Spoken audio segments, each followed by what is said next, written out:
Ayubowan, Vanakkam, hello world. A hello to all Sri Lankans living here in my beautiful country and all who are living around the world.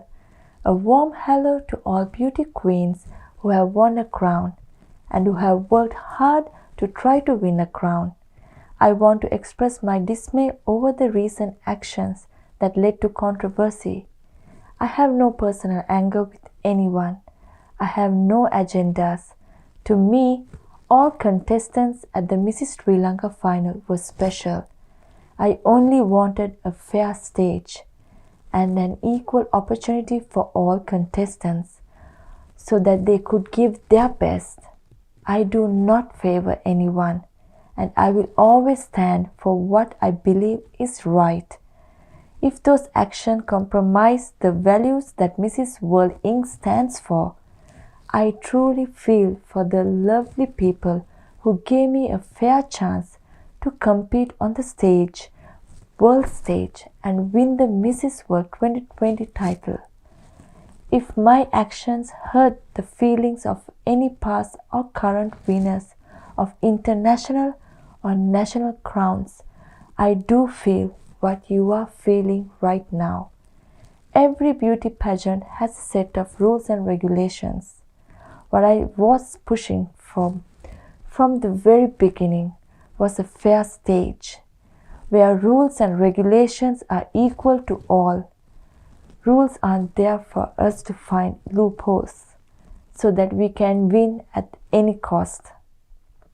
I believe rules and regulations are there to serve a purpose. Having raised my voice from the very beginning, and since my voice was unheard, I stepped down from the judge panel a day before the contest. The stand I took is the stand I took to serve the purpose. As I see it, the purpose of Mrs. World is to celebrate all women who are married and still strive to conquer their dreams along with the commitments and responsibilities a married woman strives to fulfill. Along with all her fulfillments and commitments, she still manages to look after herself and is willing to go on stage to win a crown. And she does it through hard work, merit, spirit, and purpose. The Mrs. World pageant was not created to discriminate, divorce, or separate women, but to celebrate the dreams of the married woman. Any woman, despite her military status, is a queen, and every queen has a stage that she can compete on. All these different competitions have their own rules and regulations. In the run-up to the Mrs. Sri Lanka event, I saw commitment, hard work from the contestants. This motivated me even more as I worked very hard with all of them to bring out their best. I always shared my knowledge and learning with contestants because of long and winding path I have taken towards achieving the Mrs. World 2020 title. There is much to share. This year, Mrs. Sri Lanka will be hosting the Mrs. World finals. When we do, we'll be welcoming contestants from all over the world, and Mrs. Sri Lanka too will compete to win the crown again on the world stage. I believe it's my duty to mentor and to work with Mrs. Sri Lanka and give her my best to see her reach her greatest potential so that she will have a fair chance to win the crown. As a Sri Lankan woman who won the Mrs. World title, my purpose to make sure she has an equal opportunity.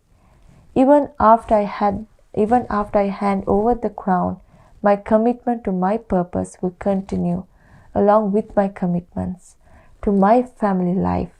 What matters is not how I hand over the crown I'm wearing, but how I use the crown to serve a greater purpose to the world I live in and represent as a Mrs. World 2020. I know I burst a few bubbles, create a conversation and even a discussion about class and values that a queen wearing crown should stand for. If class is defined by how one behaves in the eye of the public, I will let you draw this conclusion to that. But if class is also defined by how you behave when no one is watching you, and what values you stand by, that is the true task of character.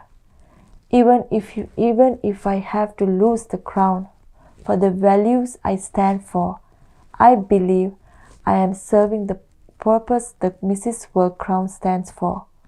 Values are deep rooted. They cannot be measured by outer appearance or monetary values. I stand for values, even if it means to stand alone in the front of disaster. We often hope for change, but we stop short of taking action. When we have to stand for something, even if it means we have to stand alone, we must find the courage to do so. We often decide not to take a stand because of the risk of losing what we have worked hard to achieve. Yet, I believe that if we have to lose something so that we can give another woman an opportunity to compete on a stage with a purpose that is equal fair to all, then we must take that stand. I believe a crown has to serve a purpose, and I will always stand for a fair and equal opportunity. I am now ready to hand over the crown. After all, one fair chance is all a woman needs. Thank you.